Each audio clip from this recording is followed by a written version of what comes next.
देश दुनिया च वसदे पंजाबियों नूं जी आया। मैं हरजिंदर सिंह रंधावा, तुस देख रहे हो पंजाब टैलीविजन और मेरे नाल ने सरदार कुलबीर सिंह सिद्धू, साबका कमिश्नर और सीनियर IAS अफसर, जिन्हां ने ढेर सारियां किताबां सिख साहित्य नूं दित्तियां ने, गुरबाणी दे नज़रिए तो, सिख इतिहास के नज़रिए तो।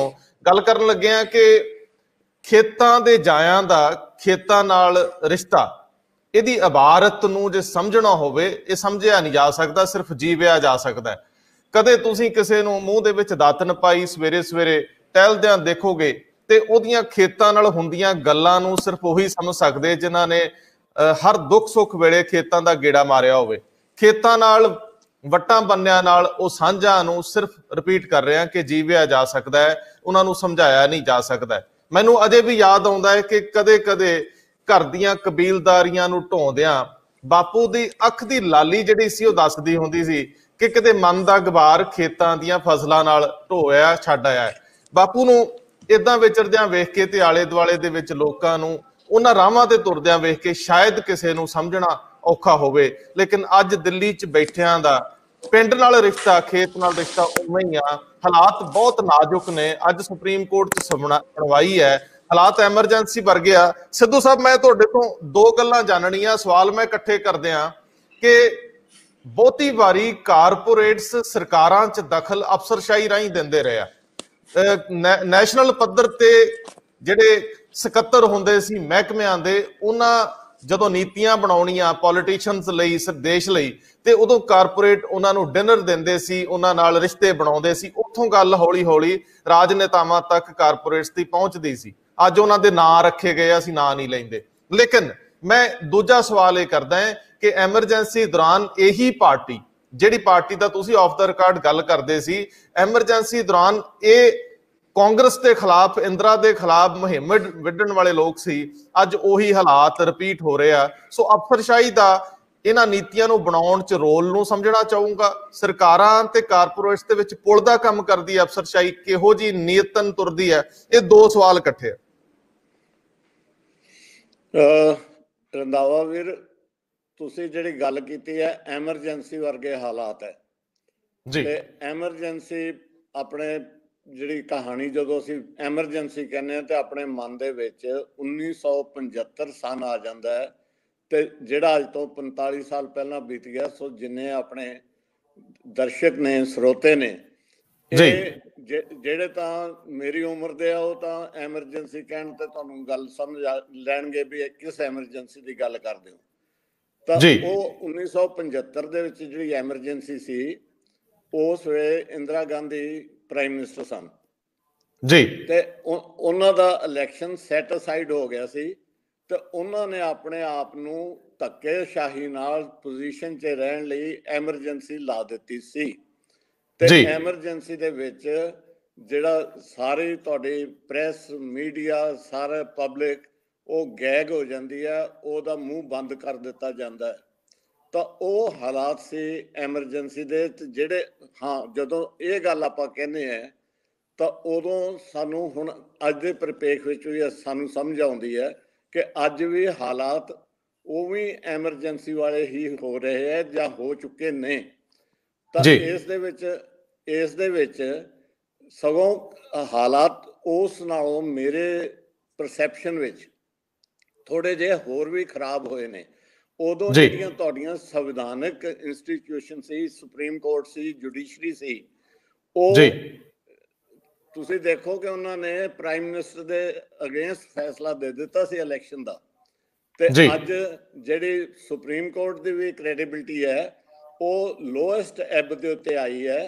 ਗੁਸਤਾਖੀ ਮਾਫ ਕਰਨਾ, ਅੱਜ ਜਦੋਂ ਤੁਸੀਂ ਕਿਸਾਨ ਯੂਨੀਅਨਸ ਨੂੰ ਕਹਿੰਦੇ ਹੋ ਕਿ ਅਸੀਂ ਭਾਈ ਇੰਟਰਵੈਂਸ਼ਨ ਕਰ ਦਈਏ ਸੁਪਰੀਮ ਕੋਰਟ ਦੀ, ਔਰ ਸੁਪਰੀਮ ਕੋਰਟ ਨੇ ਵੀ ਆਪਣੇ ਇਨੀਸ਼ੀਏਟਿਵ ਤੇ ਉਹਨਾਂ ਨੂੰ ਪੁੱਛਿਆ ਕਿ ਭਾਈ ਅਸੀਂ ਤੁਹਾਡਾ ਕੋਈ ਇਸ ਹਾਲਾਤ ਨੂੰ ਸੁਖਾਵਾਂ ਬਣਾਉਣ ਲਈ ਮਦਦ ਕਰੀਏ, ਤੇ ਅਸੀਂ ਕਹਿੰਦੇ ਹਾਂ ਹਾੜੇ ਤੁਸੀਂ ਰਹਿਣ ਦਿਓ, ਤੁਸੀਂ ਨਾ ਆਇਓ ਵਿੱਚ, ਕਿਉਂ? ਅੱਛਾ, ਤਾਂ ਹੁਣ ਐਮਰਜੈਂਸੀ ਤੋਂ ਮੈਂ ਗੱਲ ਖਤਮ ਕਰਦਾ ਕਿ 1975 ਦੀ ਐਮਰਜੈਂਸੀ ਜਦੋਂ, ਇਹ ਵੀ ਇੱਕ ਚਾਂਸ ਹੈ, ਦੇਵਨੇਤ ਹੈ।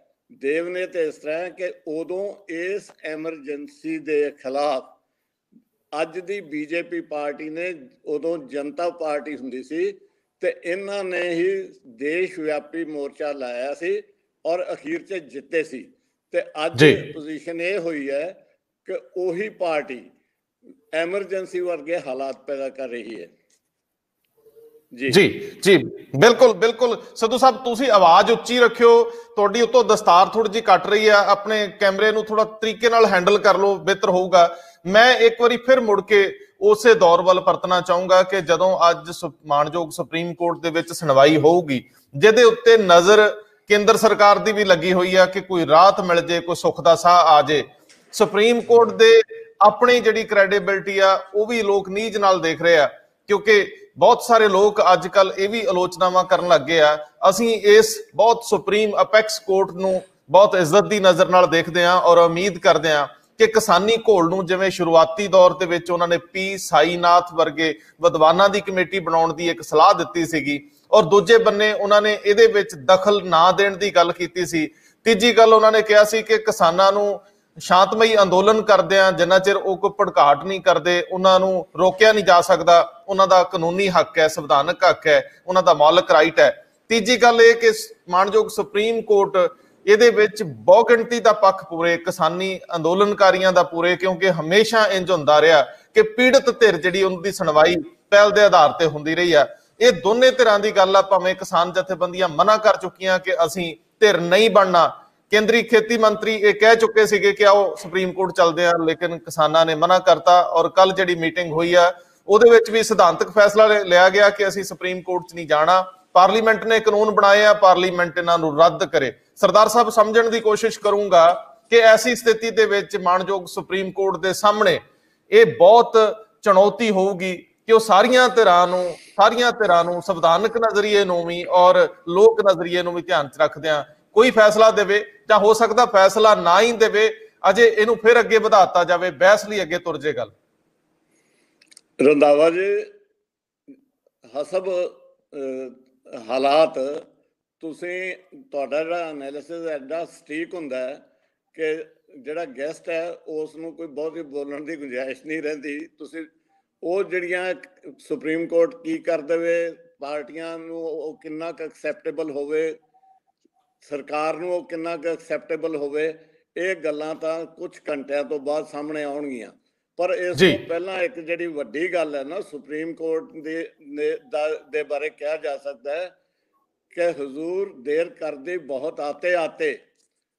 ਇਸ ਵੇਲੇ ਸੁਪਰੀਮ ਕੋਰਟ ਤੋਂ ਪਹਿਲਾਂ ਜਿਹੜੀ ਸੁਪਰੀਮ ਕੋਰਟ ਦੇ ਵੀ ਇੱਕ ਉੱਪਰ ਦੀ ਸਰਕਾਰ ਹੈ, ਉਹਦੀ ਕ੍ਰੈਡੀਬਿਲਿਟੀ ਦਾ ਰੌਲਾ ਪਿਆ। ਜਿੰਨੀ ਦੇਰ ਉਹਦੀ ਕ੍ਰੈਡੀਬਿਲਿਟੀ ਸੈੱਟ ਨਹੀਂ ਹੁੰਦੀ, ਉਹਦੀ ਮਨਸ਼ਾ ਸੈੱਟ ਨਹੀਂ ਹੁੰਦੀ, ਉਨੀ ਦੇਰ ਸੁਪਰੀਮ ਕੋਰਟ ਦੇ ਬਾਰੇ ਜੋ ਕਹਿ ਰਹੇ ਲੋਕ ਉਹ ਇਹੀ ਕਹਿੰਦੇ ਰਹਿਣਗੇ ਕਿ ਸਾਨੂੰ ਸੁਪਰੀਮ ਕੋਰਟ ਦਾ ਫੈਸਲਾ ਵੀ ਨਾਮਨਜ਼ੂਰ ਹੈ।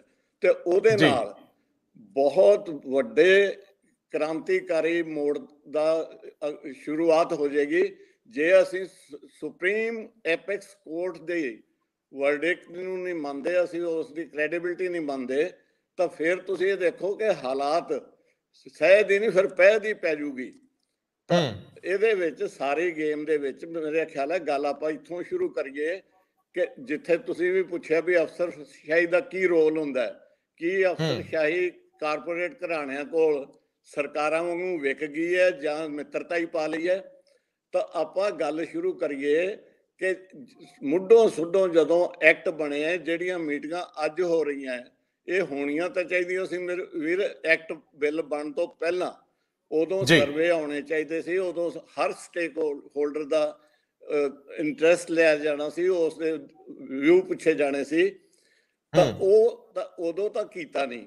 ਹੁਣ ਜਦੋਂ ਮੀਟਿੰਗਾਂ ਸ਼ੁਰੂ ਹੋਈਆਂ, ਮੀਟਿੰਗਾਂ ਦਾ ਮਹਾਭਾਰਤ ਸ਼ੁਰੂ ਹੋਇਆ ਜੀ। ਉਸ ਤੋਂ ਅੱਛਾ, ਤੇ ਉਹ ਮੀਟਿੰਗਾਂ ਦਾ ਮਹਾਭਾਰਤ ਵੀ ਹਿੰਦ ਪੰਜਾਬ ਦੀ ਜੰਗ ਦੇ ਮੈਟਾਫਰ ਤੋਂ ਸ਼ੁਰੂ ਹੋਇਆ ਕਿ ਜਦੋਂ ਪੰਜਾਬ ਦਾ ਕਿਸਾਨ 3 ਮਹੀਨੇ ਇੱਥੇ ਗੱਡੀਆਂ ਰੋਕ ਕੇ ਵੀ ਥੱਕ ਗਿਆ, ਇੱਥੇ ਉਹ ਵੀ ਮਹਿਸੂਸ ਕਰਨ ਲੱਗ ਪਿਆ ਵੀ ਇੱਥੇ ਬੈਠਿਆ ਤਾਂ ਕੁਛ ਨਹੀਂ ਹੋਣਾ, ਤਾਂ ਉਹ ਮੀਟਿੰਗਾਂ ਕਰਨ ਗਏ। ਉਹਨਾਂ ਨੂੰ ਕਿਸੇ ਨੇ ਮੀਟਿੰਗਾਂ ਤੇ ਬੁਲਾਇਆ ਨਹੀਂ, ਤੇ ਜਦੋਂ ਗਏ ਜਾਂਦਿਆਂ ਨੂੰ 4 ਡਿਗਰੀ ਸੈਲਸੀਅਸ ਸੀ ਉਸ ਦਿਨ ਟੈਂਪਰੇਚਰ, ਜਿਸ ਦਿਨ 26 ਨਵੰਬਰ ਸੀ ਤੇ ਪਾਣੀ ਦੀਆਂ ਵਿਛਾੜਾਂ ਮਾਰੀਆਂ ਗਈਆਂ, ਮੇਰੇ ਵੀਰ ਮੂੰਹ ਨਹੀਂ ਧੋਤਾ ਜਾਂਦਾ ਇੰਨੇ ਠੰਡ ਵਿੱਚ ਠੰਡੇ ਪਾਣੀ ਨਾਲ। ਤਾਂ ਉਹ ਉਦੋਂ ਮੈਟਾਫਰ ਯੂਜ਼ ਹੋਇਆ, ਜੰਗ ਹਿੰਦ ਪੰਜਾਬ ਦਾ ਹੋਣ ਲੱਗਾ। ਤੇਰੇ ਮੇਰੇ ਵਰਗੇ ਰੈਸ਼ਨਲ ਬੰਦੇ ਸਮਝਦੇ ਸੀ ਯਾਰ ਉਹ ਤਾਂ ਸ਼ਾਹ ਮੁਹੰਮਦ ਨੇ ਅੰਗਰੇਜ਼ਾਂ ਤੇ ਸਿੱਖਾਂ ਦੀ ਲੜਾਈ ਵੇਲੇ ਜੋ ਭਾਰਤ ਦਾ ਰਾਜ ਅੰਗਰੇਜ਼ਾਂ ਕੋਲ ਸੀ ਤੇ ਪੰਜਾਬ ਸਿਰਫ ਅਜੇ ਤੱਕ ਆਜ਼ਾਦ ਸੀ, ਉਦੋਂ ਲਿਖਿਆ ਸੀ। ਆਹ ਤੇ ਯਾਰ ਹਿੰਦ ਪੰਜਾਬ ਵਾਲੀ ਤਾਂ ਕੋਈ ਗੱਲ ਨਹੀਂ, ਹੁਣ ਤਾਂ ਹਿੰਦ ਵੀ ਆਪਣਾ ਤੇ ਪੰਜਾਬ ਵੀ ਆਪਣਾ।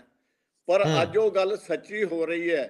ਜਿਹੜੀ ਹਰਿਆਣਾ ਦੇ ਸੀਐਮ ਨੇ ਉਹ ਰੋਕਾਂ ਲਾਈਆਂ ਸੀ, ਉਹ ਐਂ ਸੀ ਕਿ ਜਿਵੇਂ ਵਾਕਈ ਫਿਜ਼ੀਕਲੀ ਜੰਗ ਹੋਣ ਜਾ ਰਹੀ ਹੈ ਤੇ ਇਧਰੋਂ ਧਾੜ ਵੀ ਜਾ ਰਹੇ ਹੁਣ। ਅੱਛਾ, ਉੱਥੇ ਮੀਟਿੰਗਾਂ ਦਾ ਮਹਾਭਾਰਤ ਸ਼ੁਰੂ ਹੋਇਆ। ਉਹਦੇ ਵਿੱਚ ਚਾਹੀਦਾ ਤਾਂ ਇਹ ਸੀ ਕਿ ਉਹ ਆਪਣੇ ਆਪ ਨੂੰ ਕਹਿੰਦੇ ਵੀ ਭਾਈ ਅਸੀਂ ਸੋਧ ਕਰਨ ਦੇ ਮਨਸ਼ਾ ਨਾਲ ਚੱਲਣ ਲੱਗੇ ਆ, ਤਾਂ ਤੁਸੀਂ ਹੁਣੀ ਆਪਣੇ ਗੱਲ ਦੱਸ ਦਿਓ। ਤੇ ਗੱਲ ਉੱਥੇ ਹੋ ਗਈ ਕਿ ਜਿਵੇਂ ਕੰਪੀਟੈਂਟ ਅਥਾਰਟੀ ਇਸ ਵੇਲੇ ਲੱਗ ਰਿਹਾ ਕਿ ਪ੍ਰਾਈਮ ਮਿਨਿਸਟਰ ਸਾਹਿਬ ਹੈ, ਤਾਂ ਉਹ ਸਮਝ ਲਓ ਵੀ ਜਿਵੇਂ ਕੋਈ ਕਲਾਸ ਲੱਗੀ ਹੋਵੇ ਤਾਂ ਮਾਸਟਰ ਜੀ ਕਹਿਣ ਵੀ ਮੈਂ ਤਾਂ ਅੱਜ ਨਹੀਂ ਆ ਸਕਦਾ, ਤੇ ਤੇਰੇ ਵਰਗੇ ਭਾਈ ਰੰਧਾਵਾ ਤੇਰੇ ਵਰਗੇ ਮਨੀਟਰ ਨੂੰ ਕਹਿ ਦੇਣ ਵੀ ਅੱਜ ਤੂੰ ਇਹਨਾਂ ਨੂੰ ਪਹਾੜੇ ਯਾਦ ਕਰਾ ਦੇ, ਪਹਾੜੇ ਰਟਾ ਦੇ। ਤਾਂ ਉਹ ਜਿਹੜੇ ਤੋਮਰ ਜੀ ਬੈਠ ਗਏ, ਦੂਸਰੇ 2 ਮਿਨਿਸਟਰ ਬੈਠ ਗਏ, ਤਾਂ ਉਹ ਉਹਨਾਂ ਦੇ ਕੋਲ ਇਹ ਕੰਪੀਟੈਂਸ ਨਹੀਂ ਕਿ ਇਹਨਾਂ ਦੇ ਬਾਰੇ ਕੋਈ ਉਹ ਇਸ ਗੱਲ ਤੋਂ ਬਿਨਾਂ ਕੋਈ ਫੈਸਲਾ ਦੇ ਦੇਣ ਕਿ ਅਸੀਂ ਇਸ ਨੂੰ ਐਕਸ ਨੂੰ ਮੁੱਢੋਂ ਸੁੱਢੋਂ ਰੱਦ ਕਰਦੇ ਹਾਂ। ਇਹ ਉਹਨਾਂ ਦੀ ਕੰਪੀਟੈਂਸ ਨਹੀਂ। ਉਸ ਦੇ ਵਿੱਚ ਮੈਂ ਇੱਕ ਪੇਂਡੂ ਮੈਟਾਫਰ ਯੂਜ਼ ਕਰੂੰਗਾ ਕਿ ਤਾਂਗਾ ਤਾਂ ਘੋੜੇ ਅੱਗੇ ਹਮੇਸ਼ਾ ਲੱਗਦਾ ਆਇਆ, ਤੇ ਇਹਨਾਂ ਨੇ ਘੋੜਾ ਤਾਂਗੇ ਅੱਗੇ ਲਾ ਦਿੱਤਾ ਆਪਣੀਆਂ ਮੀਟਿੰਗਾਂ ਦੇ ਵਿੱਚ। ਉਹ ਜਦੋਂ ਘੋੜਾ ਤਾਂਗੇ ਅੱਗੇ ਲੱਗ ਜੂਗਾ ਤਾਂ ਗੱਲ ਵਧੂਗੀ ਕਿਵੇਂ? ਉਹ ਤਾਂ ਡੈਡਲੌਕ ਹੋਣਾ ਹੀ ਸੀ। ਤੇ ਉਹ ਮੇਰੇ ਵੀਰ ਉਸ ਡੈਡਲੌਕ ਦੇ ਉੱਤੇ ਅੱਜ ਖੜੇ ਆ। ਸੁਪਰੀਮ ਕੋਰਟ ਤੋਂ ਚੰਗੇ ਦੀ ਉਮੀਦ ਹੈ, ਪਰ ਅਸਲੀ ਕਹਾਣੀ ਇਹ ਹੈ ਕਿ ਗਵਰਨਮੈਂਟ ਦੀ ਮਨਸ਼ਾ ਤੇ ਕ੍ਰੈਡੀਬਿਲਿਟੀ ਕਲੀਅਰ ਨਹੀਂ ਹੋ ਰਹੀ, ਤੇ ਜਿੰਨੀ ਦੇਰ ਉਹ ਕਲੀਅਰ ਨਹੀਂ ਹੁੰਦੀ, ਇਹ ਮੇਰੇ ਵੀਰ ਐਮਰਜੈਂਸੀ ਹਾਲਾਤ ਅੱਜ ਜੇ ਫਰਜ਼ ਕਰੋ 20 ਡਿਗਰੀ ਤੇ ਕੱਲ ਨੂੰ ਇਹ 40 ਤੇ ਹੋਣਗੇ ਤੇ ਪਰਸੋਂ 50 ਤੇ ਹੋਣਗੇ। ਅੱਜ ਨਾ ਸਰਦਾਰ ਪ੍ਰਿਤਪਾਲ ਜਿਹੜੇ ਆ ਉਹ ਪੰਧੇਰ ਸਾਹਿਬ ਕਹਿ ਰਹੇ ਨੇ ਕਿ ਸੁਪਰੀਮ ਕੋਰਟ ਅਜਿਹਾ ਫੈਸਲਾ ਦੇਵੇਗੀ ਜਿਸ ਨਾਲ ਸੁਪਰੀਮ ਕੋਰਟ ਆਪਣੇ ਭਰੋਸੇ ਨੂੰ ਬਹਾਲ ਕਰੇਗੀ। ਵੇਖਣ ਚ ਇੰਝ ਲੱਗਿਆ ਹੈ ਕਿ ਕੋਰਟ ਦਾ ਰੁਖ ਬੜਾ ਕਲੀਅਰ ਹੈ। ਉਹ ਨਜ਼ਰ ਆਉਣਾ ਚਾਹੁੰਦੇ ਨੇ ਕਿ ਅਸੀਂ ਲੋਕਾਂ ਲਈ ਖੜੇ ਆ, ਔਰ ਹੋਣਾ ਵੀ ਚਾਹੀਦਾ। ਕਿਸੇ ਵੀ ਐਡੇ ਵੱਡੇ ਲੋਕਤੰਤਰ ਦੇ ਵਿੱਚ ਸਭ ਤੋਂ ਸੁਪਰੀਮ ਧਿਰ ਨਿਆਂਪਾਲਿਕਾ ਹੁੰਦੀ ਆ, ਜਿੱਥੋਂ ਨਾ ਉਮੀਦੀ ਨਹੀਂ ਹੋਣੀ ਚਾਹੀਦੀ, ਉਮੀਦ ਆਉਣੀ ਚਾਹੀਦੀ ਆ। ਸਰਦਾਰ ਸਾਹਿਬ, ਜਦੋਂ ਮੈਂ ਇਹ ਪ੍ਰੋਗਰਾਮ ਕਰ ਰਿਹਾ ਤੇ ਮੈਂ ਇੱਕ ਪੇਂਡੂ ਧਰਾਤਲ ਤੇ ਆ ਜਿੱਥੋਂ ਮੇਰੇ ਕੰਨਾਂ ਦੇ ਵਿੱਚ ਗੁਰਬਾਣੀ ਦੀ ਧੁਨ ਪੈ ਰਹੀ ਹੈ। ਸ਼ਾਇਦ ਕਿਧਰੇ ਪਾਠ ਦਾ ਭੋਗ ਪੈਣ ਲੱਗਿਆ, ਪਿੰਡਾਂ ਦੇ ਵਿੱਚ ਅਖੰਡ ਪਾਠ ਸਾਹਿਬ ਦਾ ਭੋਗ ਪੈਣ ਲੱਗਿਆ। ਸ਼ਾਇਦ ਪਿੰਡਾਂ ਦਾ ਇਹੀ ਕਲਚਰ ਹੈ, ਇੱਕ ਦੂਜੇ ਨਾਲ ਮਿਲਣ ਦਾ, ਭਾਈਚਾਰਿਆਂ ਦਾ, ਗੁਰਬਾਣੀ ਦਾ, ਨਿਤਨੇਮ ਦਾ। ਇਹ ਸਾਰੇ ਦਾ ਸਾਰਾ ਬਾਰਡਰਸ ਦੇ ਉੱਤੇ ਸ਼ਿਫਟ ਹੋ ਗਿਆ। ਐਂ ਹੀ ਉੱਥੇ ਹੁਣ ਪਿੰਡ ਵਸੇ ਹੋਇਆ। ਲੇਕਿਨ ਕਿੰਨੀ ਦੇਰ ਇਹ ਹੋ ਸਕਦਾ ਹੈ? ਸਰਕਾਰਾਂ ਨੂੰ ਜ਼ਰੂਰ ਚਾਹੀਦਾ ਸੀਗਾ ਕਿ ਇੱਥੇ ਧਿਆਨ ਦਿੰਦੇ। ਮੈਂ ਮੁੱਦੇ ਤੇ ਆ ਜਾਵਾਂ। ਸਰਦਾਰ ਸਾਹਿਬ, ਤੁਸੀਂ ਅਫਸਰ ਰਹੇ ਹੋ, ਤੇ ਅਫਸਰ ਜਦੋਂ ਜ਼ਿਲ੍ਹੇ ਦਾ ਡੀਸੀ ਹੋਵੇ ਤੇ ਉਹਦੇ ਕੋਲ ਅਖਤਿਆਰਾਤ ਆਮ ਨਾਲੋਂ ਵੱਧ ਜਾਂਦੇ ਆ। ਮੈਂ ਜਦੋਂ ਕੇਂਦਰ ਦੀਆਂ ਪਾਲਿਸੀਜ਼ ਨੂੰ ਦੇਖਦਾ ਤੇ ਸਮਝੂਗਾ ਮੈਂ ਸਟੇਟ ਦੇ ਨਜ਼ਰੀਏ ਤੋਂ, ਕਿਉਂਕਿ ਤੁਸੀਂ ਸਟੇਟ 'ਚ ਕੰਮ ਕੀਤਾ। ਕੇਂਦਰ ਦੀਆਂ ਪਾਲਿਸੀਜ਼, ਕਿਉਂਕਿ ਬਹੁਤ ਵਾਰੀ ਐ ਹੁੰਦਾ ਹੈ ਕਿ ਮਨਮੋਹਨ ਸਿੰਘ ਦੀਆਂ ਪਾਲਿਸੀਜ਼ ਮੋਦੀ ਗਵਰਨਮੈਂਟ ਲਾਗੂ ਕਰੀ ਜਾਂਦੀ, ਥੋੜੇ ਬਹੁਤੇ ਨਾਂ ਨੂੰ ਬਦਲ ਕੇ ਇੰਜ ਹੋਇਆ, ਔਰ ਪਿੱਛੇ ਵੀ ਹੁੰਦਾ ਰਿਹਾ। ਔਰ ਇਸੇ ਤਰੀਕੇ ਨਾਲ ਜਦੋਂ ਅਸੀਂ ਕਾਰਪੋਰੇਟਸ ਦੀ ਦਖਲਅੰਦਾਜ਼ੀ ਪਹਿਲੇ ਪਹਿਲ ਦੇਖਦੇ ਸੀ ਤੇ ਉਹ ਤੁਹਾਡੀ ਅਫਸਰਸ਼ਾਹੀ ਰਾਹੀਂ ਹੁੰਦੀ ਸੀ। ਉਹ ਭਾਵੇਂ ਡਿਨਰ ਕਲਚਰ ਸੀ, ਲੰਚ ਕਲਚਰ ਸੀਗੀ, ਡਿਪਲੋਮੈਸੀ ਸੀ। ਹੌਲੀ ਹੌਲੀ ਉਹ ਨੀਤੀ ਬਣਾਉਣ ਦੇ ਵਿੱਚ ਆਪਣੀਆਂ ਇਨਪੁਟਸ ਵੀ ਦੇ ਜਾਂਦੇ ਸੀ, ਆਪਣੇ ਹਿੱਤ ਵੀ ਸੁਰੱਖਿਅਤ ਕਰ ਜਾਂਦੇ ਸੀ। ਫਿਰ ਹੌਲੀ ਹੌਲੀ ਉਹਨਾਂ ਨੇ ਮੈਂਬਰ ਪਾਰਲੀਮੈਂਟਸ ਨੂੰ ਲਿਉਰ ਕਰਨਾ ਸ਼ੁਰੂ ਕਰਤਾ, ਉਹਨਾਂ ਨੂੰ ਪਾਰਲੀਮੈਂਟ ਦੇ ਵਿੱਚ ਆਪਣੇ ਪੱਖ ਲਈ ਪੇਸ਼ ਕਰਨ ਲਈ ਰੱਖਣਾ ਸ਼ੁਰੂ ਕਰਤਾ। ਮੈਂ ਜ਼ਰੂਰ ਪੁੱਛਣਾ ਚਾਹੂੰਗਾ, ਅਫਸਰਸ਼ਾਹੀ ਕਿੱਡੇ ਕੁ ਵੱਡੇ ਰੋਲ 'ਚ ਇਸ ਵੇਲੇ ਮੋਦੀ ਗਵਰਨਮੈਂਟ ਦੇ ਵਿੱਚ ਕਿਸ ਧਿਰ ਦਾ ਜ਼ਿਆਦਾ ਵੱਡਾ ਰੋਲ ਹੈ? ਕਿਉਂਕਿ ਨਰਿੰਦਰ ਤੋਮਰ ਨੂੰ, ਜਿਵੇਂ ਤੁਸੀਂ ਵੀ ਕਿਹਾ ਸੀ, ਨਰਿੰਦਰ ਤੋਮਰ ਨੂੰ ਕੌਣ ਜਾਣਦਾ ਸੀ? ਅੱਜ ਨਰਿੰਦਰ ਤੋਮਰ ਹੋਈ ਪਈ ਆ। ਕੀ ਨਰਿੰਦਰ ਤੋਮਰ ਦੇ ਬ੍ਰੇਨ ਦਾ ਚਾਈਲਡ ਆਏ, ਉਹਨਾਂ ਦੀ ਕਾਢ ਸੀ, ਜਾਂ ਇਹ ਕਿਧਰੋਂ ਹੋਰ ਆ ਰਿਹਾ? ਇਹਦੇ ਵਿੱਚ ਅਫਸਰਸ਼ਾਹੀ ਦਾ ਕਿਹੋ ਜਿਹਾ ਰੋਲ ਹੈ? ਮੇਰੇ ਵੀਰ, ਅਫਸਰਸ਼ਾਹੀ ਜਿਹੜੀ ਪ੍ਰੈਜ਼ੈਂਟ ਰੂਪ ਵਿੱਚ ICS ਤੋਂ IAS ਦੇ ਰੂਪ ਵਿੱਚ ਆਈ ਹੈ ਨਾ, ਇਹ ਅੰਗਰੇਜ਼ ਤੋਂ ਹੀ ਸ਼ੁਰੂ ਹੋ ਗਈ ਸੀ। ਉਦੋਂ ਉਹਨਾਂ ਦਾ ਨਜ਼ਰੀਆ ਸੀ ਰਾਜ ਕਰਨਾ, ਟੂ ਰੂਲ। ਅੱਛਾ, ਤਾਂ ਟੂ ਰੂਲ ਦੇ ਵਿੱਚ ਇਹ ਅਫਸਰਸ਼ਾਹੀ ਉਦੋਂ ਉਹਨਾਂ ਹਾਲਾਤਾਂ ਦੇ ਵਿੱਚ ਉਹਨਾਂ ਨੂੰ ਅੰਗਰੇਜ਼ਾਂ ਦਾ ਝੰਡਾ 7 ਸਮੁੰਦਰੋਂ ਪਾਰ ਆਪਣਾ ਝੁਲਾ ਗਈ। ਉਸ ਤੋਂ ਬਾਅਦ ਆਈ ਸਾਡੀ ਆਜ਼ਾਦੀ, ਤਾਂ ਦੇਸ਼ ਦੇ ਸਾਹਮਣੇ ਨੈਸ਼ਨਲਿਜ਼ਮ ਦਾ ਸੈਂਟੀਮੈਂਟ ਵੀ ਆਇਆ, ਸਟੇਟ ਵੈਲਫੇਅਰ ਦਾ ਸੈਂਟੀਮੈਂਟ ਵੀ ਸਾਹਮਣੇ ਆਇਆ। ਤਾਂ ਅਫਸਰਸ਼ਾਹੀ ਜਿਹੜੀ ਹੈ ਇਸ ਨੂੰ ਉਸੇ ਤਰ੍ਹਾਂ ਉਹਨਾਂ ਨੇ ਬਰਕਰਾਰ ਰੱਖ ਲਿਆ, ਇੱਕ ਡਿਫਰੈਂਟ ਰੋਲ ਵਿੱਚ, ਇੱਕ link between government and public. ਤਾਂ ਅਫਸਰਸ਼ਾਹੀ ਜਦੋਂ ਤੁਸੀਂ ਡਿਸਟ੍ਰਿਕਟ ਲੈਵਲ ਦੀ ਗੱਲ ਕਰਦੇ ਹੋ, ਜਿਸ ਲੈਵਲ ਦੇ ਉੱਤੇ ਸਟੇਟ ਲੈਵਲ ਦੇ ਉੱਤੇ ਅਸੀਂ ਰਹੇ ਹਾਂ, ਇੱਥੇ ਅਸੀਂ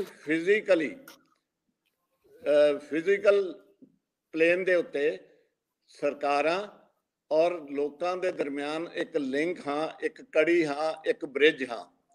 ਔਰ ਜਦ ਤੁਸੀਂ ਜਿੱਥੇ ਪਾਲਿਸੀ ਮੇਕਿੰਗ ਹੁੰਦੀ ਹੈ, ਭਾਵੇਂ ਉਹ ਸਟੇਟ ਲੈਵਲ ਤੇ ਵੀ ਹੁੰਦੀ ਹੈ, ਨਹੀਂ ਵੀ ਸਟੇਟ ਲੈਵਲ ਤੇ ਪਾਲਿਸੀ ਮੇਕਿੰਗ ਨਹੀਂ ਹੁੰਦੀ, ਸਕੀਮਾਂ ਨਹੀਂ ਬਣਦੀਆਂ, ਪ੍ਰੋਜੈਕਟ ਨਹੀਂ ਬਣਦੇ, ਜਾਂ ਉਹ ਸੈਂਟਰ ਲੈਵਲ ਦੇ ਉੱਤੇ ਨਹੀਂ ਬਣਦੇ, ਉਸ ਡੈਸਕ ਲੈਵਲ ਦੇ ਉੱਤੇ ਜਿਹੜਾ ਤੁਹਾਡਾ ਆਫਿਸ ਟੇਬਲ ਕਹਿੰਦੇ ਹੋ, ਉਸ ਲੈਵਲ ਦੇ ਉੱਤੇ, ਐਕੈਡੈਮਿਕ ਲੈਵਲ ਦੇ ਉੱਤੇ, ਥਿਓਰੇਟੀਕਲ ਲੈਵਲ ਦੇ ਉੱਤੇ ਅਫਸਰ ਬਹੁਤ ਅਹਿਮ ਰੋਲ ਪਲੇ ਕਰਦੇ ਆ, ਕਿਉਂਕਿ ਪੋਲੀਟੀਸ਼ੀਅਨ ਜਿਹੜੇ ਹੈ ਬਿਲਕੁਲ ਕਾਮਨ ਸੈਂਸ ਦੇ ਲਿਹਾਜ਼ ਨਾਲ, ਆਮ ਵਿਦਵਤਾ ਦੇ ਲਿਹਾਜ਼ ਨਾਲ, ਜਿਹਨੂੰ ਆਪਾਂ ਕਾਮਨ ਸੈਂਸ ਹੀ ਕਹਿੰਦੇ ਆ, ਉਹ ਅਫਸਰਾਂ ਨਾਲੋਂ ਵੀ ਸ਼ਾਇਦ ਅੱਗੇ ਹੁੰਦੇ ਆ। ਉਹਨਾਂ ਦਾ ਨਿੱਜੀ ਤਜਰਬਾ, ਫੀਲਡ ਦਾ ਤਜਰਬਾ, ਲੋਕਾਂ ਦਾ ਜ਼ਿੰਦਗੀ ਦਾ ਤਜਰਬਾ ਬਹੁਤ ਜ਼ਿਆਦਾ ਹੁੰਦਾ ਹੈ।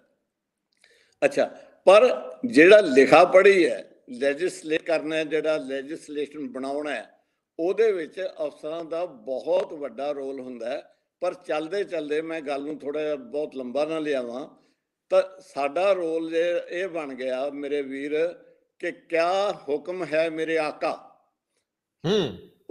ਉਹ ਅਫਸਰਸ਼ਾਹੀ ਚਲੀ ਗਈ, ਜਿਨ੍ਹਾਂ ਬਾਰੇ ਅਸੀਂ ਸੋਚਦੇ ਹੁੰਦੇ ਸੀ ਕਿ ਉਹ ਕਿਤੇ ਫਲੈਚਰ ਸਾਹਿਬ ਹੁੰਦੇ ਸੀ ਪੰਜਾਬ ਦੇ ਵਿੱਚ, ਕਿਤੇ MS ਰੰਧਾਵਾ ਹੁੰਦੇ ਸੀ, ਜਿਹੜੇ ਲਿਖ ਕੇ ਭੇਜ ਦਿੰਦੇ ਹੁੰਦੇ ਸੀ CM ਨੂੰ ਕਿ ਨਹੀਂ, ਇਹ ਗੱਲ ਵਾਜਬ ਨਹੀਂ ਹੈ, ਇਹ ਨਹੀਂ ਕਰਨੀ ਚਾਹੀਦੀ ਜਾਂ ਨਹੀਂ ਹੋ ਸਕਦੀ। ਤਾਂ ਉਹ ਹੁਣ ਸ਼ਾਜ਼ੋ ਨਾਜ਼ਰ ਕਿਤੇ ਨਾ ਕਿਤੇ ਲੱਭ ਜਾਂਦੇ ਆ, ਇਹ ਨਹੀਂ ਕਿ ਬੀਨਾਸ ਹੁੰਦਾ, ਪਰ ਇਨ ਜਨਰਲ ਜਿਹੜਾ ਆਮ ਤੌਰ ਤੇ ਕਹੀ ਜਾ ਸਕਦੀ ਗੱਲ ਉਹ ਹੈ ਕਿ ਹੁਣ ਤਾਂ ਹੁਕਮ ਮੰਗਦੇ ਆ, ਤੇ ਉਸ ਹੁਕਮ ਤੋਂ ਅੱਗੇ ਜਿਸ ਤਰ੍ਹਾਂ ਪੋਲੀਟੀਸ਼ੀਅਨ ਦਾ ਨਿੱਜ ਬਹੁਤ ਹਾਵੀ ਹੋ ਗਿਆ ਸਟੇਟ ਵੈਲਫੇਅਰ ਦੇ ਉੱਤੇ। ਉਹ ਕੀ ਹੈ ਕਿ ਰੰਧਾਵਾ ਜੀ ਪਿਛਲੇ ਤੁਸੀਂ ਸਦੀ ਜਦੋਂ ਪਲਟੀ ਉਦੋਂ ਤੋਂ ਲੈ ਲਓ, ਬਹੁਤ ਪਿੱਛੇ ਇਤਿਹਾਸ 'ਚ ਨਾ ਜਾਓ। ਵੈਸੇ ਤਾਂ ਇਹ ਜਿਹੜਾ ਇਤਿਹਾਸ ਹੈ ਨਾ ਨਿੱਜ ਦਾ, ਇਹ 1970ਵਿਆਂ ਤੋਂ ਬਹੁਤ ਹਾਵੀ ਹੋ ਗਿਆ ਸੀ ਨਿੱਜ ਦਾ, ਇਸੇ ਲਈ ਐਮਰਜੈਂਸੀ ਲੱਗੀ ਸੀ। ਤੇ ਉਹ ਨਿੱਜ ਦਾ ਇਤਿਹਾਸ ਕੀ ਹੈ ਕਿ ਹਰ ਜਿਹੜਾ ਪੋਲੀਟੀਸ਼ੀਅਨ ਹੈ, ਹਰ ਪਾਰਟੀ ਹੈ, ਉਹ ਪਾਵਰ ਦੇ ਵਿੱਚ ਆਉਣਾ ਚਾਹੁੰਦਾ। ਤੇ ਪਾਵਰ ਵਿੱਚ ਵੀ ਕਿਉਂ ਆਉਣਾ ਚਾਹੁੰਦਾ? ਕੋਈ ਲੋਕ ਭਲਾਈ ਤਾਂ ਕਹਿੰਦੇ ਵੀ ਕਰਨੀ ਹੈਗੀ ਹੈ ਤੇ ਦੇਸ਼ ਦਾ ਭਲਾ ਕਰਨਾ, ਸਟੇਟ ਦਾ ਵੈਲਫੇਅਰ, ਪਰ ਬੇਸਿਕਲੀ ਉਹ ਪਾਵਰ ਗੇਮ ਤੇ ਮਨੀ ਗੇਮ ਬਣ ਗਈ ਹੈ। ਉੱਥੇ ਆ ਕੇ ਜਦੋਂ ਮਨੀ ਗੇਮ ਬਣ ਗਈ ਹੈ ਤਾਂ ਉੱਥੇ ਕਾਰਪੋਰੇਟ ਜਿਹੜਾ ਬਿਜ਼ਨਸਮੈਨ ਹੈ, ਜਿਹੜੇ ਵੱਡਾ ਵਪਾਰੀ ਹੈ, ਉਹ ਆਪਣਾ ਵਪਾਰ ਲੈ ਵੜਿਆ ਵਿੱਚ ਵੀ ਕੋਈ ਨਹੀਂ, ਤੁਹਾਡੇ ਜਿਹੜੇ ਇੰਟਰਸਟ ਹੈ ਇਹਨਾਂ ਨੂੰ ਅਸੀਂ ਫਾਈਨਾਂਸ ਕਰਾਂਗੇ, ਇਹਨਾਂ ਨੂੰ ਅਸੀਂ ਸਪੋਰਟ ਕਰਾਂਗੇ। ਉੱਥੇ ਪਾਈਏ ਚੋਰ ਕੁੱਤੀ ਰਲ ਗਏ। ਤੇ ਜਿਹੜਾ ਅਫਸਰਸ਼ਾਹੀ ਹੈ ਇਹ integral part of the government ਹੋਣ ਕਰਕੇ ਇਹ ਵੀ ਉਸ ਤੋਂ ਛੂਤੇ ਨਹੀਂ ਰਹਿ ਗਏ। ਇਹ ਵੀ ਮੈਨੂੰ ਬਹੁਤ ਅਫਸੋਸ ਨਾਲ ਕਹਿਣਾ ਪੈਂਦਾ ਕਿ ਥੋੜ੍ਹੇ ਜਿਹੇ ਲੋਕਾਂ ਨੂੰ, ਚੰਗਿਆਂ ਨੂੰ ਛੱਡ ਕੇ ਬਾਕੀ ਤਾਂ ਸਾਰੇ ਸਮੇਂ ਦੇ ਵਹਾਅ ਨਾਲ ਪਾਵਰ ਗੇਮ ਤੇ ਮਨੀ ਗੇਮ ਵਿੱਚ ਹੀ ਪੈ ਗਏ। ਹੁਣ ਅਫਸਰਾਂ ਦੀ ਪਾਵਰ ਗੇਮ ਕੀ ਹੈ ਕਿ ਜਨਾਬ ਸੁਪਰੀਮ ਕੋਰਟ ਦੇ ਚੀਫ ਜਸਟਿਸ ਰਿਟਾਇਰ ਹੋਏ ਹੋਣ, ਨੈਕਸਟ ਟੂ ਪ੍ਰੈਜ਼ੀਡੈਂਟ ਪੋਜੀਸ਼ਨ ਬਣਦੀ ਉਹਨਾਂ ਦੀ, ਤੇ ਉਹ ਰਾਜ ਸਭਾ ਦੇ ਮੈਂਬਰ ਬਣ ਕੇ ਬੜੇ ਪ੍ਰਸੰਨ ਹੋ ਜਾਂਦੇ ਆ। ਤੇ ਜਿਹੜੇ ਮੇਰੇ ਵਰਗੇ ਬੰਦੇ ਉਹ ਅੱਗੇ ਕੋਈ ਕਮਿਸ਼ਨ ਭਾਲਦੇ ਫਿਰਦੇ ਵੀ ਸਾਨੂੰ ਜੀ ਕਮਿਸ਼ਨ 'ਚ ਲਾ ਦਿਓ। ਇਹਦਾ ਮਤਲਬ ਜਿਹੜੇ ਜ਼ਿੰਦਗੀ ਦੇ ਅਖੀਰਲੇ 4 ਸਾਲ ਹੁੰਦੇ ਆ ਭੁੱਲਾਂ ਬਖਸ਼ਾਉਣ ਦੇ ਤੇ ਕੋਈ ਚੰਗੇ ਕੰਮ ਕਰਨ ਦੇ, ਜੇ ਪਹਿਲਾਂ ਨਹੀਂ ਚੰਗੇ ਕੰਮ ਕੀਤੇ ਸਰਵਿਸ ਦੌਰਾਨ, ਤਾਂ ਉਦੋਂ ਆਪਣੇ ਆਪ ਨੂੰ ਸਮਰਪਿਤ ਕਰ ਦਿੰਦੇ ਆ ਕਿ ਜਨਾਬ ਕੋਈ ਕਮਿਸ਼ਨ ਦਾ ਮੈਂਬਰ ਵਗੈਰਾ ਲਾ ਦਿਓ ਤੇ ਮੈਥੋਂ ਭਾਵੇਂ ਬੰਦਾ ਮਰਵਾ ਲਓ ਤੇ ਭਾਵੇਂ ਘਟਾ ਮਰਵਾ ਲਓ, ਚਿੜੀ ਮਰਵਾ ਲਓ, ਜੋ ਕਰਵਾਉਣਾ ਕਰਵਾ ਲਓ। ਅੱਛਾ, ਇਹ ਕਿਹੜੀ ਭੁੱਖ ਹੁੰਦੀ ਹੈ ਵੈਸੇ ਸਿੱਧੂ ਸਾਹਿਬ, ਇਹ ਕਿਹੜੀ ਭੁੱਖ ਹੁੰਦੀ ਜਿਹੜੀ ਮਿਟਦੀ ਨਹੀਂ? ਜੇ ਤੁਸੀਂ 30-30 ਸਾਲ ਨੌਕਰੀਆਂ ਕਰਕੇ, ਸਲੂਟ ਮਰਵਾ ਕੇ, ਖੂਨ ਚੂਸ ਕੇ, ਮੈਂ ਮਾਫੀ ਮੰਗ ਲਵਾਂ ਸ਼ਬਦ ਮਾੜਾ, ਤੇ ਫਿਰ ਨਹੀਂ ਰੱਜਦੇ, ਤੇ ਫਿਰ ਉਮਰ ਦੀ ਢਹਿੰਦੀ ਉਮਰ ਦੀ ਜਿਹੜੀ ਅਵਸਥਾ ਹੁੰਦੀ ਆ, ਜਦੋਂ ਕਿ ਗੋਲੀਆਂ ਦਾ ਫੱਕਾ ਮਾਰ ਕੇ ਤੁਰਦੇ ਹੋ ਸਵੇਰੇ ਸਵੇਰੇ ਤਣਾਅ, ਕਿਉਂਕਿ ਪੋਲੀਟੀਸ਼ੀਅਨ ਬਿਊਰੋਕਰੇਟਸ ਨੂੰ ਦਿੰਦੇ ਹੀ ਰਹਿੰਦੇ ਆ, ਕਾਹਦੇ ਲਈ ਆਪਣੀ ਮਨੁੱਖਤਾ ਦੇ ਗਲੇ ਦੇ ਵਿੱਚ ਸੱਪ ਬਣ ਕੇ ਬਹਿ ਗਏ ਹੋ? ਤੁਸੀਂ ਨਿੱਜੀ ਨਾ ਲਿਓ। ਰੰਧਾਵਾ ਜੀ, ਤੁਸੀਂ ਅਧਿਆਤਮਵਾਦ ਵੱਲ ਚਲੇ ਗਏ ਹੋ, ਔਰ ਇਹ ਵੀ ਪੰਜਾਬੀ ਵਿਰਸਾ ਹੈ ਕਿ ਅਸੀਂ ਗੁਰਬਾਣੀ ਤੇ ਬਾਬੇ ਨਾਨਕ ਤੋਂ ਦੀ ਸਿਹਤ ਤੋਂ ਬਿਨਾਂ ਤੁਰਦੇ ਨਹੀਂ। ਤਾਂ ਅਦਰਵਾਈਜ਼ ਤੁਹਾਨੂੰ ਵੀ ਪਤਾ ਹੈ ਭੁੱਖ ਕਿਹੜੀ ਹੈ। ਭੁੱਖ ਤਾਂ ਭਾਈ ਇੱਕ ਜਿਨਸੀ ਜੀ ਲਾਲਚ ਦੀ ਭੁੱਖ ਹੈ, ਇੱਕ ਇਹ ਲਾਲਚ ਹੈ, ਮਤਲਬ ਹੋਰ ਭੁੱਖ ਕੋਈ ਨਹੀਂ। ਪਰ ਭੁੱਖ ਇਹੋ ਜਿਹੀ ਹੈ ਵੀ ਜਿਵੇਂ ਗੁਰਬਾਣੀ 'ਚ ਹੀ ਲਿਖਿਆ ਨਾ ਵੀ ਲੱਕੜਾਂ ਦੀ ਜਿਹੜੀ ਅੱਗ ਹੈ, ਇਹ ਜਿਉਂ-ਜਿਉਂ ਇਸ ਤੇ ਲੱਕੜਾਂ ਪਾਉਂਦੇ ਜਾਓਗੇ ਇਹ ਘਟਦੀ ਨਹੀਂ, ਇਹ ਵੱਧਦੀ ਹੈ। ਇਹ ਇੰਧਨ ਨਾਲ ਗੁਰਬਾਣੀ ਦਾ ਜਿਹੜਾ ਮਫਹੂਮ ਮੈਂ ਦੱਸਦਾ, ਉਹ ਇੰਧਨ ਕਹਿੰਦੇ ਆ ਲੱਕੜ ਬਾਲਣ ਨੂੰ, ਉਹਦੇ ਨਾਲ ਨਹੀਂ ਇਹ ਰੱਜਦੀ। ਤੇ ਉਹ ਜਿੰਨਾ ਸਾਨੂੰ ਲੱਕੜ ਬਾਲਣ ਰਿਸ਼ਵਤਖੋਰੀ ਦੇ ਪੈਸੇ ਦੇ ਹਿਸਾਬ 'ਚ ਜਾਂ ਸਾਡੇ ਅਹੁਦੇਦਾਰੀਆਂ ਦੇ ਰੂਪ 'ਚ ਸਾਨੂੰ ਮਿਲਦਾ ਜਾਂਦਾ, ਇਹ ਭੁੱਖ ਉਨੀ ਵੱਧਦੀ ਜਾਂਦੀ ਹੈ, ਘਟਦੀ ਨਹੀਂ। ਤੇ ਮੇਰੇ ਨਾਲ ਸਿੱਧੂ ਸਾਹਿਬ ਲਖਵਿੰਦਰ ਸਿੰਘ ਗਿੱਲ ਇਸ ਵੇਲੇ ਸ਼ਾਮਲ ਨੇ, ਜੁੜੇ ਹੋਏ ਆ। ਉਹ ਆਪਣੀ ਚਿੰਤਾ ਜ਼ਾਹਰ ਕਰ ਰਹੇ ਆ ਕਿ ਮਾਣਯੋਗ ਸੁਪਰੀਮ ਕੋਰਟ ਦੀ ਇੰਨੀ ਲੰਬੀ ਚੁੱਪ ਬੇਹੱਦ ਚਿੰਤਾ ਦਾ ਵਿਸ਼ਾ ਹੈ, ਤੇ ਇਹ ਕਿਸਾਨਾਂ ਦੇ ਜਿਹੜਾ ਹੱਕਾਂ ਤੇ, ਰਾਜਾਂ ਦੇ ਹੱਕਾਂ ਤੇ ਸ਼ਰੇਆਮ ਛਾਪਾ ਹੈ। ਲਖਵਿੰਦਰ ਸਿੰਘ ਗਿੱਲ ਬੜੇ ਅੱਛੇ ਪੋਇਟ ਨੇ, ਬਹੁਤ ਸੋਹਣੀ ਕਵਿਤਾ ਲਿਖਦੇ ਆ, ਵੱਡੇ ਅਫਸਰ ਸੀ, ਨੌਕਰੀ ਛੱਡ ਕੇ ਕੋਵਿਡ ਦੌਰਾਨ ਵਾਪਸ ਆ ਗਏ। ਮੈਂ ਇੱਥੇ ਇੱਕ ਗੱਲ ਕਹਿਣੀ ਚਾਹੂੰਗਾ ਸਰਦਾਰ ਸਾਹਿਬ, ਤੁਸੀਂ ਕਿਉਂਕਿ ਲਿਖਣ ਵਾਲੇ ਹੋ, ਤੁਹਾਡਾ ਵਾਰਤਕ, ਤੁਹਾਡੀ ਜਿਹੜੀ ਕਵਿਤਾ ਵਰਗੀ ਹੈ। ਮੈਂ ਤਾਂ ਗੱਲ ਕਰਦਾ ਸੀ ਸਿੱਧੂ ਸਾਹਿਬ ਕਿ ਮੈਂ ਜਦੋਂ ਵੀ ਤਕਲੀਫ ਚ ਆਇਆ, ਜਾਂ ਮੇਰੇ ਵਰਗੇ ਜਿੰਨੇ ਵੀ ਲੋਕ ਸੀਗੇ, ਉਹ ਖੇਤਾਂ ਵੱਲ ਆਪਣਾ ਸਾਰਾ ਦਰਦ ਛੱਡ ਕੇ ਆਏ। ਉੱਥੇ ਚੀਸਾਂ ਵੀ ਨੇ, ਚੀਕਾਂ ਵੀ ਨੇ। ਜਦੋਂ ਕਿਸੇ ਨੂੰ ਮੁਹੱਬਤ ਹੋਈ, ਉਹਨੇ ਆਪਣੇ ਕਣਕ ਦੀਆਂ ਬੱਲੀਆਂ ਤੇ ਹੱਥ ਫੇਰਿਆ ਜਾਂ ਹੇਕ ਲਾਈ। ਤੇ ਜਦੋਂ ਕਿਸੇ ਧਾਕੜ ਨੇ, ਕਿਸੇ ਜ਼ੋਰਾਵਰ ਨੇ ਕਿਧਰੇ ਇਨਸਲਟ ਵੀ ਕੀਤਾ, ਤੇ ਬੰਦਾ ਖੇਤਾਂ ਵੱਲ ਆਪਣੇ ਦੁੱਖ ਛੱਡ ਆਇਆ। ਸੋ ਇਹ ਰਿਸ਼ਤੇ ਨੂੰ ਜਿਹੜੇ ਮੂੰਹ 'ਚ ਸੋਨੇ ਦਾ ਚਮਚਾ ਲੈ ਕੇ ਜੰਮੇ ਆ, ਹਜ਼ਾਰਾਂ ਕਰੋੜ ਦੇ ਮਾਲਕ ਜਿਨ੍ਹਾਂ ਦੇ ਅਗਲੀ ਪੀੜ੍ਹੀ ਆ ਗਈ ਹੁਣ, ਉਹਨਾਂ ਨੂੰ ਕੀ ਅੰਦਾਜ਼ਾ ਹੋਊਗਾ ਕਿ ਇਹ ਰਿਸ਼ਤੇ ਕਿਹੋ ਜਿਹੇ ਆ? ਇਹਨਾਂ ਰਿਸ਼ਤਿਆਂ ਨੂੰ ਤੋੜਨ ਦੀ ਸੋਚਣਾ ਵੀ ਇੰਜੀ ਆ ਜਿਵੇਂ ਕਿਸੇ ਖੂਨ ਦੇ ਰਿਸ਼ਤੇ ਨੂੰ ਅਲੱਗ ਕਰਨਾ। ਮੈਂ ਸਮਝਣ ਦੀ ਕੋਸ਼ਿਸ਼ ਕਰਨ ਦੇ ਚੱਕਰ 'ਚ ਸੀ ਕਿ ਕਾਰਪੋਰੇਟਸ ਨੇ ਤਾਂ ਅਸ਼ੋਪਲੇ ਜੇ ਵਾਰ ਕੀਤਾ, ਲੇਕਿਨ ਵਾਰ ਸਾਹ ਰਗ ਤੇ ਹੋ ਗਿਆ। ਤੇ ਹੁਣ ਸਾਹ ਰਗ ਤੇ ਵਾਰ ਜਦੋਂ ਹੁੰਦਾ, ਬੰਦਾ ਔੜ ਪੌੜ ਤਾਂ ਕਰਦਾ ਹੀ ਆ। ਸਰਕਾਰਾਂ ਨੂੰ ਇਹ ਸਮਝ ਕਿਉਂ ਨਹੀਂ ਪੈਂਦੀ? ਮੇਰੇ ਵੀਰ ਰੰਧਾਵਾ ਜੀ, ਮੈਂ ਤੁਹਾਨੂੰ ਇੱਕ ਗੱਲ ਦੱਸਣ ਲੱਗਾ ਕਿ ਜਿਹੜਾ ਜ਼ਮੀਨ ਨਾਲ ਰਿਸ਼ਤਾ ਹੈ ਨਾ ਜੀ, ਜਿਵੇਂ ਮਾਂ ਨਾਲ ਨਾੜੂਏ ਦੀ ਸਾਂਝ ਹੁੰਦੀ ਹੈ। ਰਿਸ਼ਤੇ ਤਾਂ ਦੁਨੀਆ 'ਚ ਸਾਰੇ ਵੀ ਪਿਓ ਨਾਲ ਵੀ ਰਿਸ਼ਤਾ ਮਾਂ ਤੋਂ ਅੱਗੇ ਪਿਓ ਨਾਲ ਗਿਣਿਆ ਗਿਆ, ਜਿਨ੍ਹਾਂ ਦੇ ਕਰਕੇ ਤੁਹਾਡੀ ਹੋਂਦ ਹਸਤੀ ਇਸ ਸੰਸਾਰ ਦੇ 'ਚ ਆਈ। ਪਰ ਜਿਹੜਾ ਮਾਂ ਦੇ ਨਾਲ ਰਿਸ਼ਤਾ, ਉਹ ਨਾੜੂਏ ਦਾ ਰਿਸ਼ਤਾ ਗਿਣਿਆ ਗਿਆ। ਤਾਂ ਜੇ ਜ਼ਮੀਨੀ ਸਤਹ ਦੇ ਉੱਤੇ, ਮੈਂ ਉਸ ਐਂਗਲ ਤੋਂ ਗੱਲ ਕਰਾਂ ਤਾਂ ਕਿ ਲੋਕਾਂ ਨੂੰ ਇਹ ਨਾ ਲੱਗੇ ਵੀ IAS ਜਾਂ PCS ਦੇ ਵਿੱਚ ਗੱਲ ਕਰਦਾ ਬੰਦਾ ਦਿਮਾਗੀ ਤੌਰ ਦੇ ਉੱਤੇ ਬੜਾ ਵਧੀਆ ਬੋਲਦਾ। ਮੈਂ ਮੈਟ੍ਰਿਕ ਤੋਂ ਲੈ ਕੇ ਮੇਰੇ ਵੀਰ MA ਤੱਕ ਜਦੋਂ ਫਰਵਰੀ ਮਾਰਚ ਦੇ ਇਮਤਿਹਾਨ ਦੇ ਕੇ ਆਉਂਦੇ ਸੀ, ਤੇ ਅਗਲਾ ਕਾਲਜ ਦਾ ਸੈਸ਼ਨ ਜੁਲਾਈ ਦੇ ਵਿੱਚ ਸ਼ੁਰੂ ਹੁੰਦਾ ਸੀ, ਉਦੋਂ ਤੱਕ ਮੇਰੇ ਪਿਤਾ ਮਰਹੂਮ ਸਰਦਾਰ ਅਜਮੇਰ ਸਿੰਘ ਸਿੱਧੂ, ਉਹਨਾਂ ਨੇ ਭਗਤ ਸਿੰਘ ਦੇ ਸਮਕਾਲੀ ਹੋਣ ਕਰਕੇ ਉਹਨਾਂ ਦੇ ਵਿਚਾਰ ਇਹ ਸੀ ਕਿ ਕੁਲਬੀਰ, ਤੁਸੀਂ ਧਰਤੀ ਦੇ ਪੁੱਤ ਹੋ, ਧਰਤੀ ਦੇ ਜਾਏ ਹੋ। ਇਸ ਲਈ ਉਹਨਾਂ ਨੇ ਮੈਨੂੰ ਸੀਰੀਆਂ ਨਾਲ 3 ਮਹੀਨੇ ਜਿਹੜੇ ਆਉਂਦੇ ਆ ਮਾਰਚ ਤੋਂ ਜੁਲਾਈ ਤੱਕ 7 ਸਾਲ ਕਾਕਾ ਨਹੀਂ ਬਣ ਦਿੱਤਾ। ਔਰ ਕਹਿੰਦੇ ਹੁੰਦੇ ਸੀ ਵੀ ਕੁਲਬੀਰ, ਕਾਕਾ ਬਣ ਲਈ ਸਾਰੀ ਜ਼ਿੰਦਗੀ ਪਈ ਹੈ, ਇੱਥੇ ਹੁਣ ਤੂੰ ਮਿਹਨਤ ਕਸ਼ੀ ਕਰ।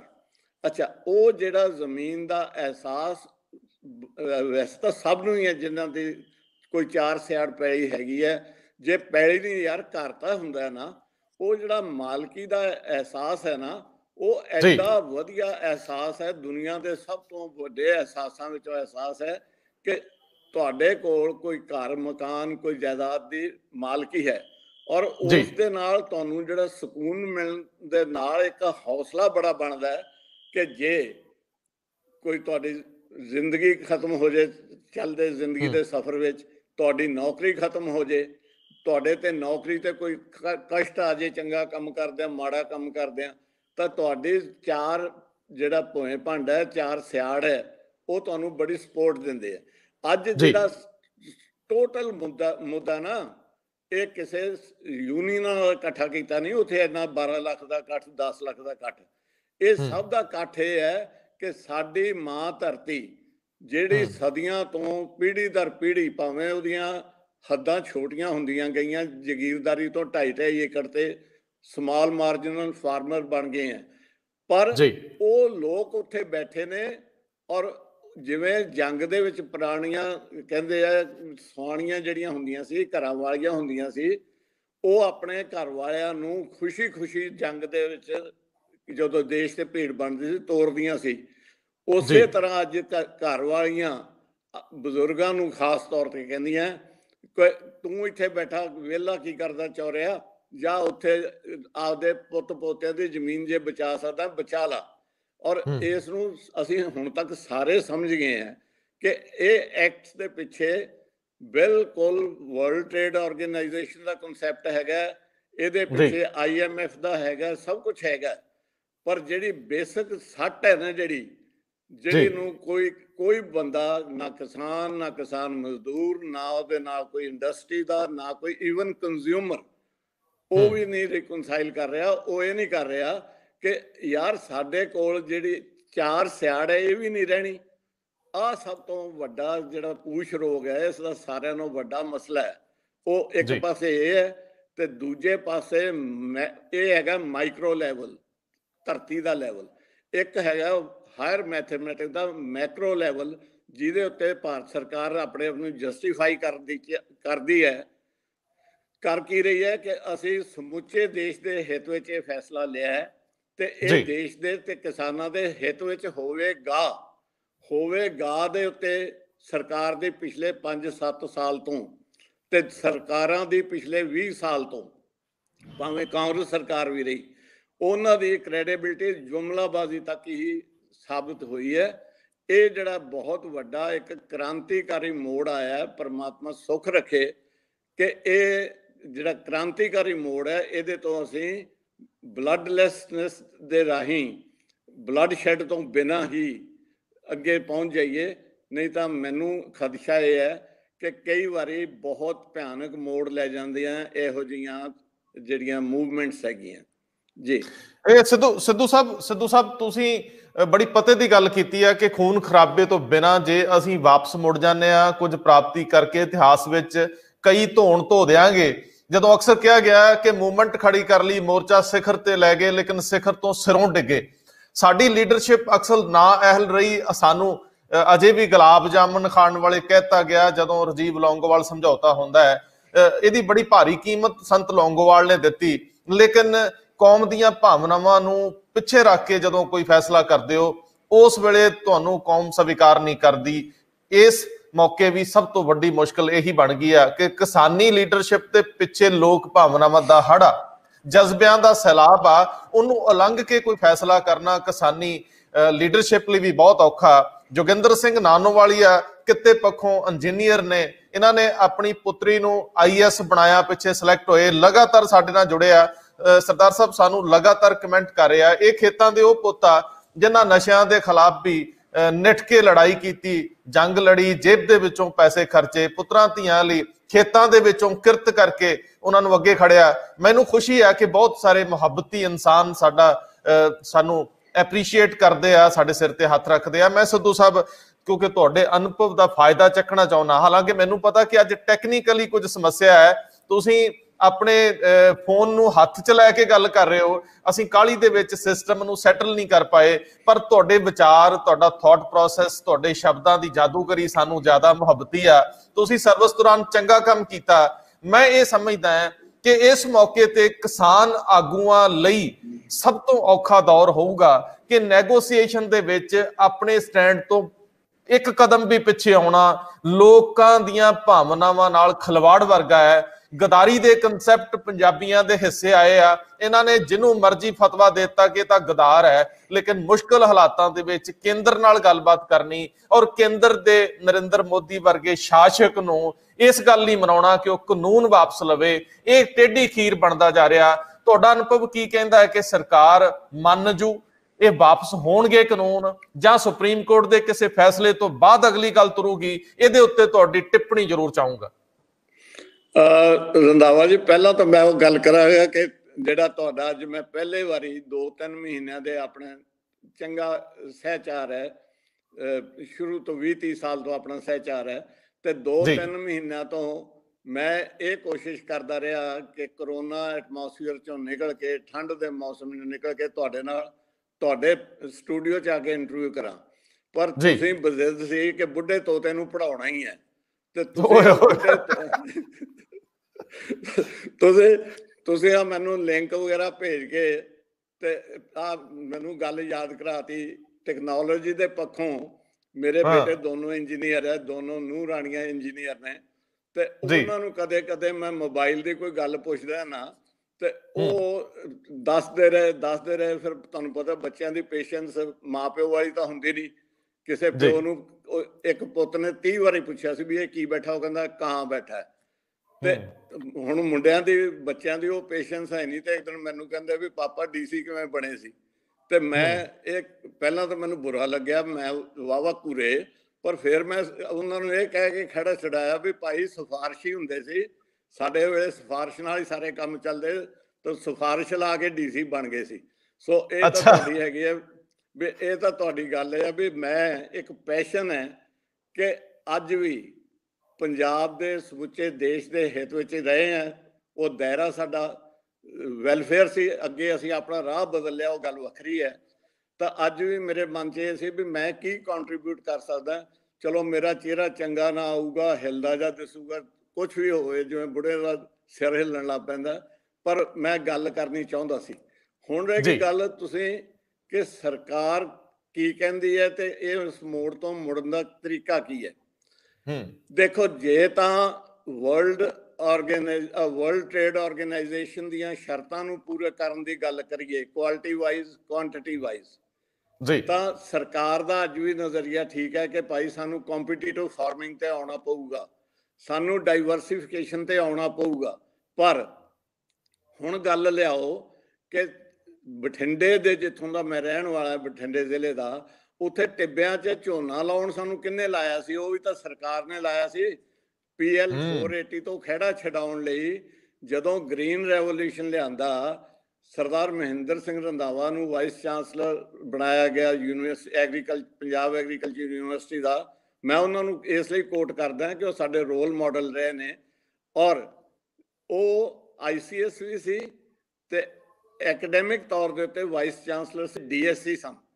ਤਾਂ ਉਸ ਵੇਲੇ ਦਾ ਜਿਹੜਾ ਇੱਕ ਮਾਹੌਲ ਸੀ ਨਾ, ਉਹ ਦੁਬਾਰਾ ਸਿਰਜਣ ਦੀ ਲੋੜ ਹੈ। ਉਦੋਂ ਮਾਹੌਲ ਜ਼ਿਮੀਂਦਾਰਾਂ ਨੂੰ ਬੱਲੇ ਸ਼ੇਰੋ ਕਹਿ ਕੇ, ਜਿਹਨੂੰ ਅਸੀਂ ਜੈ ਕਿਸਾਨ ਕਹਿ ਕੇ, ਜੈ ਕਿਸਾਨ ਤਾਂ ਜੈ ਜਵਾਨ ਤਾਂ ਬਹੁਤ ਲਾਲ ਬਹਾਦਰ ਸ਼ਾਸਤਰੀ ਵੇਲੇ 1965 ਦੇ ਵੇਲੇ ਕਿਹਾ ਗਿਆ, ਪਰ ਜਿਹੜਾ ਤੁਹਾਡਾ ਗ੍ਰੀਨ ਰੈਵੋਲੂਸ਼ਨ ਹੈ ਉਹ ਤਾਂ 60ਵਿਆਂ ਤੋਂ ਸ਼ੁਰੂ ਹੋ ਗਿਆ ਸੀ ਮੇਰੇ ਵੀਰ।